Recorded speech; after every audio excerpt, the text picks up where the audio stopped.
नमस्कार, सुप्रभात। आज हम एक नवीन वीडियो में आपके साथ सम्मिलित हुए हैं। आज हम बीए पार्ट फर्स्ट में जो पुस्तक क्रातार्जुनीयम चलती है आपके, उसके टॉपिक को आपने पिछले वीडियो में देखा था, समझाया था। क्रातार्जुनीयम एक महाकाव्य है। क्रातार्जुनीयम एक ऐसा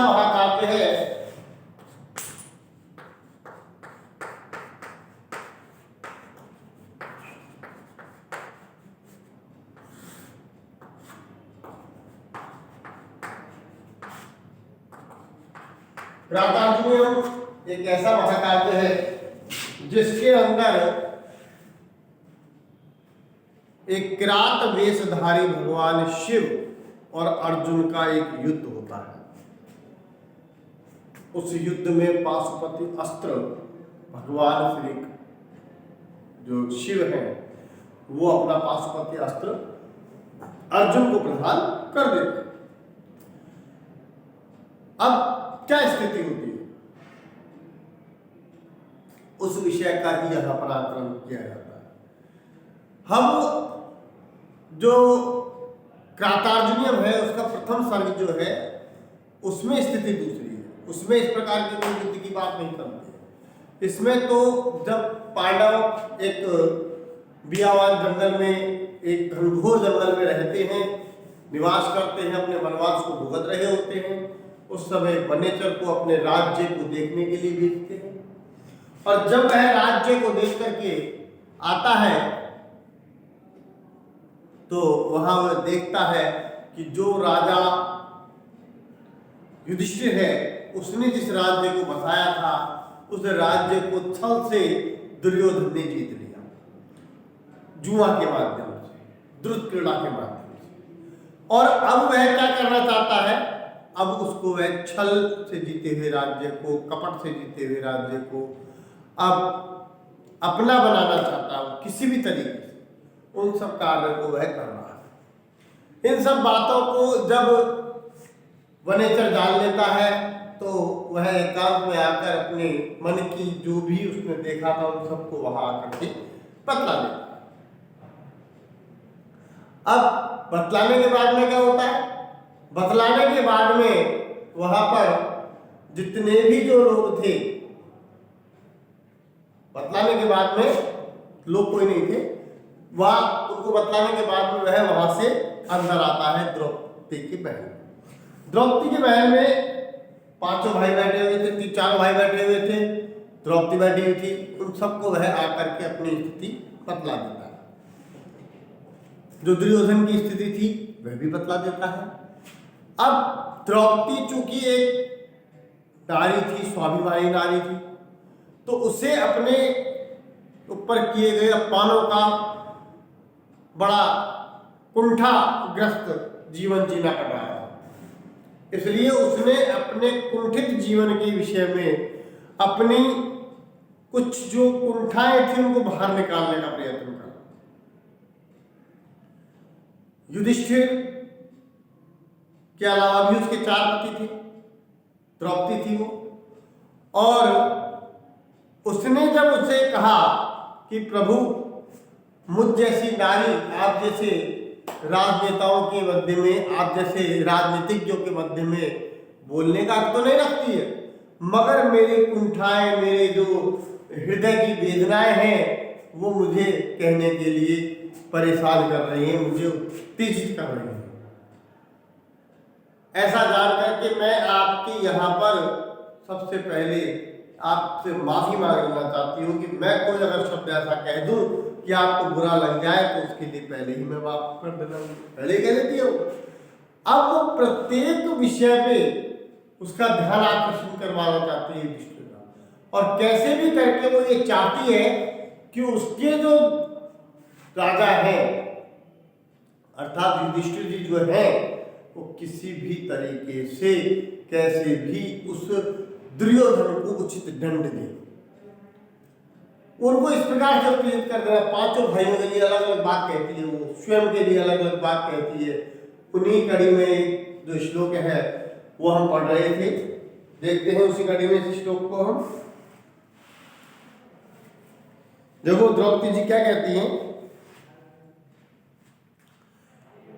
अवध्य को पश्य विहंतुमापदाम भवन्त्यवश्यः स्वमेव दायिनी अमर्थ शून्येन जनस्य जंतुनः न जातिर आदीन न विश्वादारी।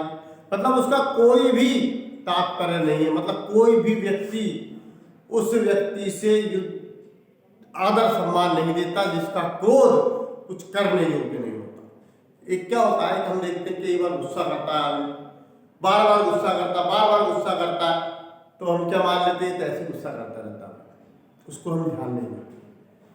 लेकिन जो व्यक्ति कभी कभार क्रोधित होता है, उसके क्रोध का एक बहुत बड़ा इफेक्ट उस जगह पड़ता है, तो उसका क्रोध ही सफल क्रोध माना जाता है। लेकिन जिसके क्रोध का कोई इफेक्ट नहीं पड़ रहा है, जिससे क्रोध से कोई शत्रु, कोई मित्र, कोई नहीं डर रहा है, तो उस व्यक्ति के मित्र भी उसको आदर नहीं देते हैं, ऐसा इस श्लोक में बताया है। देखिए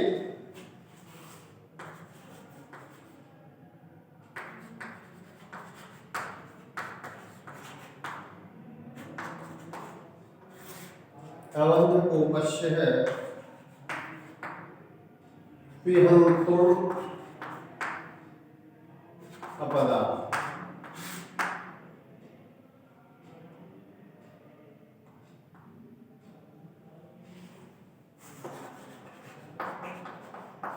भवन्तिर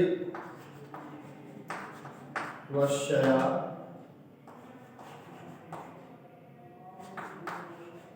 स्वमेव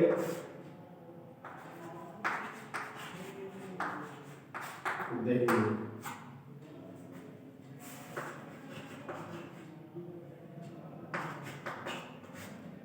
अमर्थ शून्येन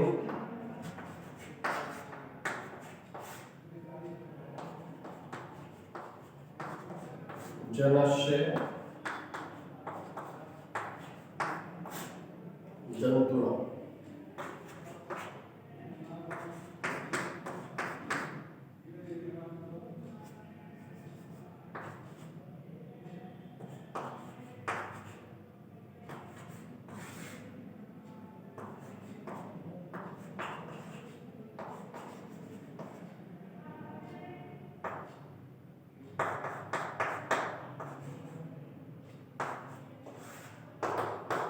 विश्वास।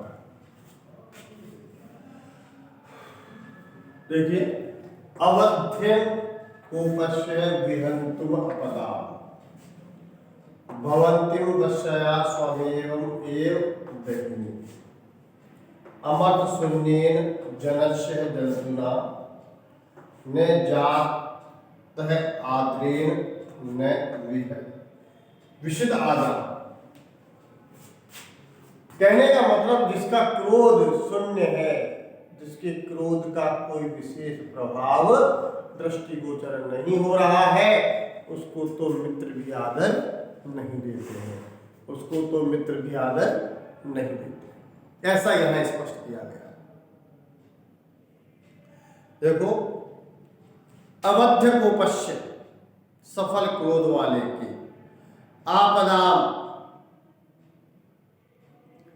विहंतुम देहिनी,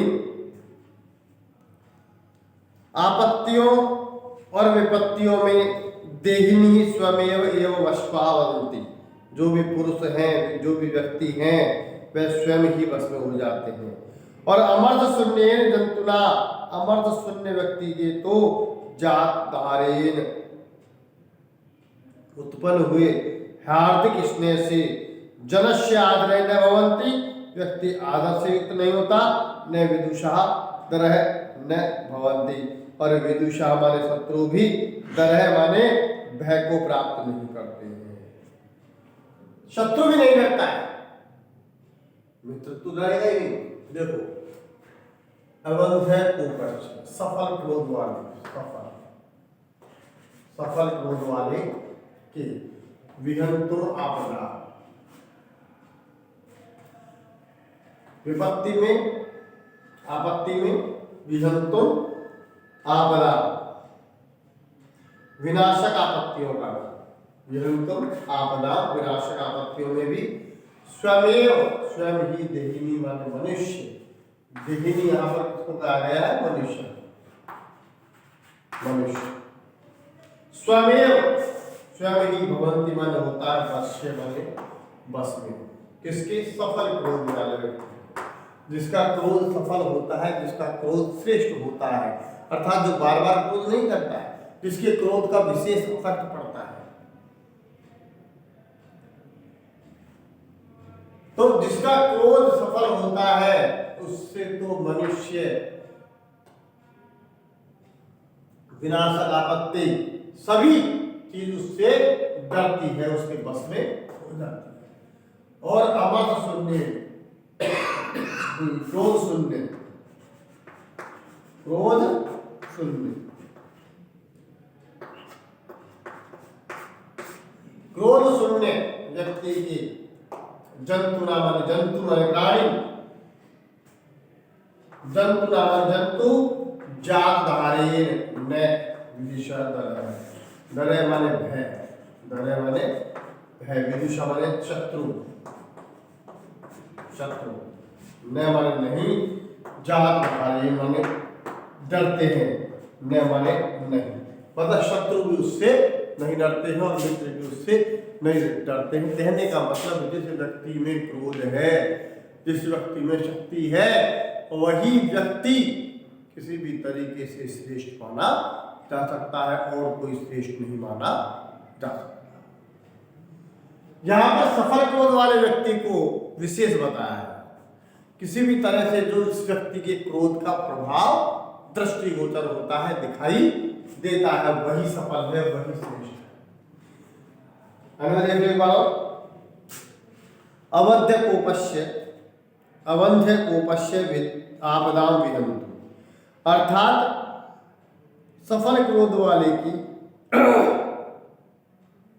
आपत्तियां विनाश, देहिनी माने मनुष्य स्वमेव एव वशमा भवन्ति, स्वयं ही वश में हो जाता है, अर्थात जिसका क्रोध व्यर्थ नहीं जाता है उसे अवश्य दंड देता है। जिसने कभी कोई गलत काम कर दिया उसको वह तुरंत दंड दे देता है, तो व्यक्ति डर जाएगा।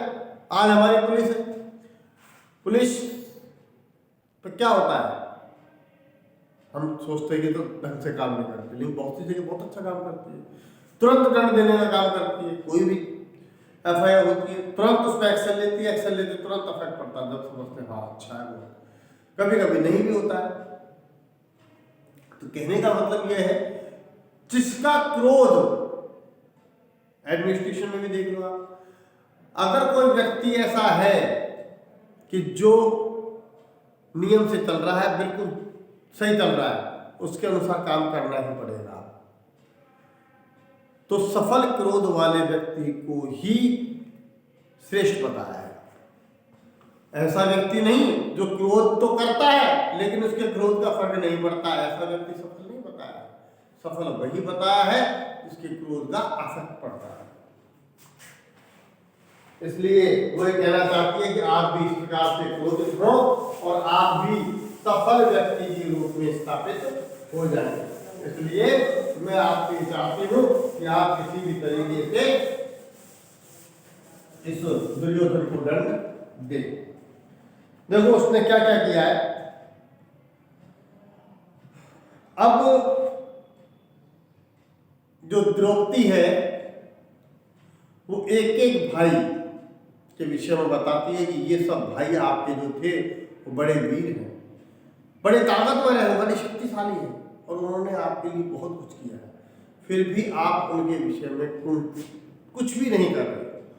ये देखो यहाँ पर सबसे पहले वक्रोदर, वक्रोदर माने भीम, भीम के विषय में बता दी। क्या बताती है? परिभ्रमण लोहित चंदोचित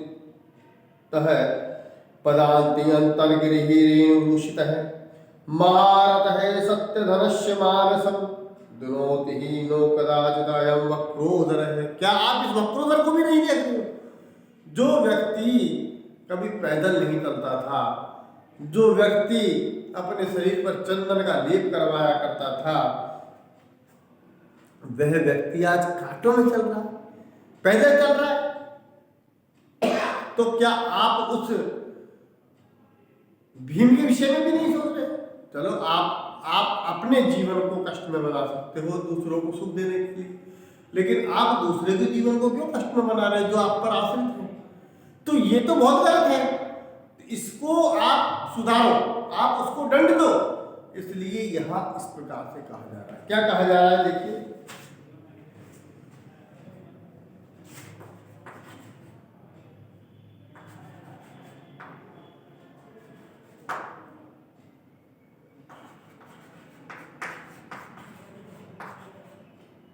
परिभ्रमण लोहित चंदन गोचर।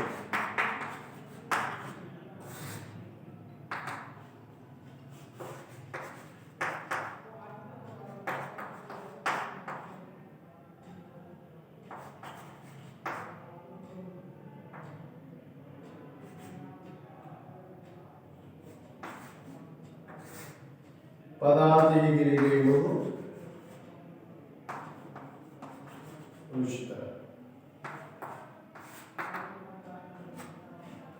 महारथ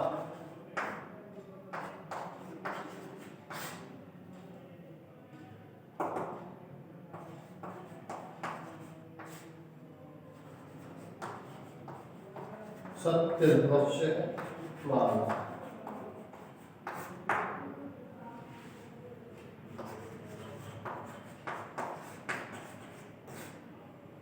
दोनों की हीनो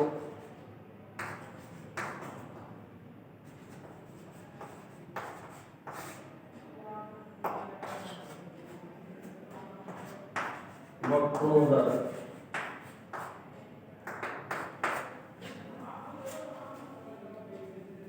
परिभ्रमण उल्लोहित चंदनोचित है, पदांति अंतर्गृह रेणुचित है। हे महारथी सत्य धनुष्य मानसम दुनोति नय कश्चिद अयम वक्रोदर। क्या आप इस वक्रोदर को देखकर भी भय नहीं खा रहे हो, दुखी नहीं हो रहे? कब? परिभ्रमण माने घूमते हुए, परिभ्रमण करते हुए, लोहित चंदनोचित है, जिसपे लाल रंग के चंदन का लेप किया जाता था, जिसपे लाल चंदन इसके अंगों पर लगाया जाता था, और वह पैदल ही बिना रथ के ही पर्वतों के अंदर धूल से लिप्त शरीर वाला होकर के घूम रहा है। पदांताई, पदांति माने पैदल, पैदल ही अंतःगिरि, एक पर्वत से दूसरे पर्वत पर, रेणु है, रेणु माने धूल से ग्रसित होते हुए चढ़ने वाला। हे महारथी सत्य धनुष्य मानसम, सत्य धन्य कौन है? आप सत्य का धर्म का पालन करने वाले युधिष्ठिर। हे युधिष्ठिर जी, आपके मन को मैं माने नहीं, दुनोति माने दुख करता है, कश्चित माने कुछ, अयम माने यह, वक्रोदर माने भीम। क्या भीम तुम्हें इस प्रकार से दुखी नहीं करता है? उसको देख करके भी आपको दुख नहीं होता है क्या? होना चाहिए, ऐसा यहां पर बतलाया गया। क्या बताया कि घूमते हुए जो लाल चंदन जिसके शरीर पर लगाया जाता था, ऐसा भीम तो पैदल पैदल ही घूम रहा है एक पर्वत से दूसरे पर्वत तक। ऐसे महारथी को देख करके भी हे सत्य के पालन करने वाले युधिष्ठिर, क्या आपका मन दुखी नहीं होता है? निश्चित होना चाहिए भाई, आपका भाई है, आपको दुख होना चाहिए उसके विषय में कि वो आप पर आधारित है, आपके अनुसार कार्य करने वाला है, और आपके अनुसार कार्य करने के बावजूद भी उसको इतना दुख प्राप्त हो रहा है। तो जो आप उसको दुखी दे रहा है वो कौन हो? आप हो। और आप क्यों दुखी दे रहे हो? क्योंकि आप दंड देना नहीं चाहते, आप एक दूसरे के सम्मान में लगे हुए हो, आप पितामह की मर्यादा से ग्रसित हो, पितामह के आदर करते हो, आप गुरुओं का आदर करते हो, इसलिए उनके विपरीत नहीं जाना चाहते हो, इसलिए तुम दुखी हो, तो तुम्हें दंड देने का अधिकार है, तुम्हें दंड देना चाहिए। क्योंकि इससे पहले वाले श्लोक को बताया था हमने भी, जिसका क्रोध सफल होता है उसके क्रोध को ही मान्यता दी जाती है। इस प्रकार से यहाँ भीम की स्थिति बताई गई है। देखो हिंदी में कितने अच्छे शब्दों में यहाँ पर बताया है। चंदन चर्चित गात भीम जो रथ पर ही चलता रहता था, तत्र धूल दृश्य तो वही विपिन में पैदल फिरता है सर्वत्र। पैदल पैदल फिरता है वो सभी जगह। क्या इस पर भी पीड़ित नहीं होते आप पाकर संताप, सत्यशील बनकर अनर्थ को हाय ये कब तक करेंगे आप। कब तक इस प्रकार का अनर्थ करते रहोगे आप, ये चीज बताइए। अब यहां पर जब भीम की बात हुई तो भीम के बाद में जो दूसरा भाई आता है उसका नाम था अर्जुन। वही अर्जुन जिसको भगवान श्री कृष्ण गीता का ज्ञान देते हैं, वही अर्जुन जो सर्वश्रेष्ठ धनुर्धर के नाम से विभूषित है, उसी अर्जुन की आज क्या स्थिति हो गई है। पहले वही अर्जुन इतना ताकतवर था कि उत्तर कुरुक्षेत्र के अंदर जो भी उससे विपरीत जाने वाला राज्य था उससे वह जीत लाता था और बहुत सारा धन दौलत आपके चरणों में लाकर डाल देता था। आज आप उससे कहते हो तो क्या लाता है, फल पत्ते फल फूल ला करके देता है। तो उसको देखकर भी आपको दुख नहीं होता है कि उसकी कितनी बुरी दुर्गति कर दी है आपने, आपने जंगल में भटकने पर उनको मजबूर कर दिया है। वही चीज बताई जा रही है देखो इसमें।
देखिए भाई, विजित्य ये प्रमाज्य गए हो यच्छे यच्छाद उत्तरा कुरुरपुप्यम वस्सु वासम मवाह सवलकल वसांसि तव अधुना आहर करोति मन्युम ने क्रोध है धनंजय। विजित्य प्रमाज्यमय उच्च उत्तर कुरुप्यम वसु वासोपमः सवलकल वसांसि तव अधुना आहरण करोति मन्युने कथम धनंजय। हे धनंजय, आप उनको देख करके भी क्यों क्रोधित नहीं होते हो। प्रमाज्य मैंने बहुत अधिक, वास उपमम है, वास उपमम। किसकी तुलना में? इंद्र के समान। इंद्र का पुत्र था इसलिए इसको इंद्र के रूप में दिया गया है। अर्जुन जो था वो इंद्र का पुत्र था, धनंजय बने अर्जुन। यहाँ अर्जुन को बताया है किसकी तरह? इंद्र के समान। इंद्र के समान जो धनंजय है वह धनंजय उत्तर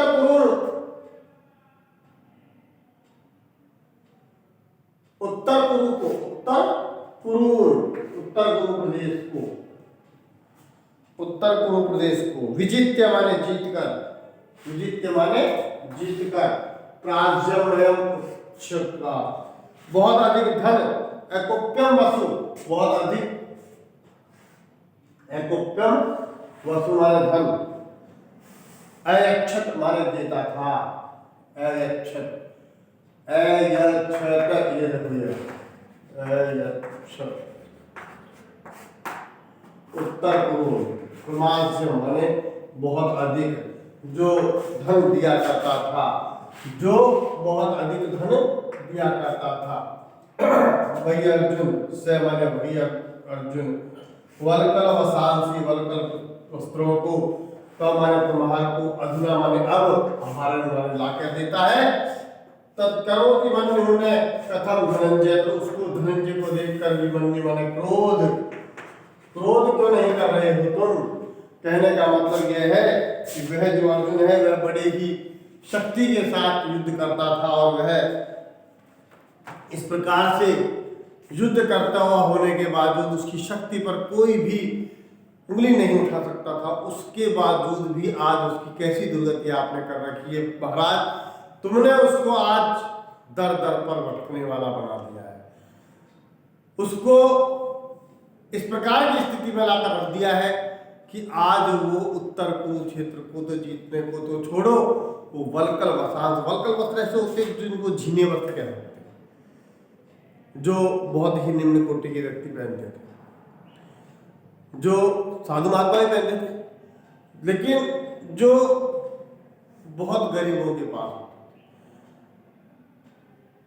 वस्त्र लाता था, फल फूल लाता था, वो बहुत बड़ा जो धन साम्राज्य था वो नहीं लाया करता था। तो यहाँ यही बताया है कि जब भी आपको क्रोध नहीं होता है, जब इन भाइयों की आपने ऐसी स्थिति कर रखी है, तो फिर आप ये बताओ कि ऐसा कैसे संभव है, आप ऐसे कैसे कर पाओगे? इसलिए हे प्रभु आप युद्ध करो। आज तक के लिए बस इतना ही। नमस्कार।